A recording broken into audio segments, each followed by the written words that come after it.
A Deputación de Ourense, a través do EINORDE, impulsa o Camiño da Vía da Prata por etapas, con novidade das saídas desde a Canda na Mezquita. Esta acción, que conta co apoio da Axencia Galega de Turismo, pretende impulsar o coñecemento deste itinerario xacobeo entre a poboación local.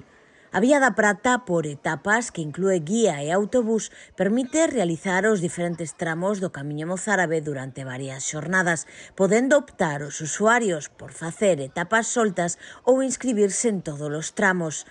A iniciativa, posta xa en marcha, resultou un éxito a pasada Semana Santa, con gran demanda de prazas para as etapas ata Santiago. Con este novo itinerario, que se vai iniciar os domingos desde o 25 de maio ata o 22 de xuño, os peregrinos percorrerán paisaxes de montaña e núcleos de poboación de gran beleza que pasan polos municipios da Mezquita, Gudiña, Vilariño de Conso, Castrelo de Val, Laza, Vilar de Barrio, Xunqueira de Ambía, Paderne de Allariz, Taboadela e San Cibrao ata chegar a Ourense capital. Os peregrinos poderán coñecer parte da etnografía, cultura popular e patrimonio das distintas localidades a través da interacción con diferentes asociacións.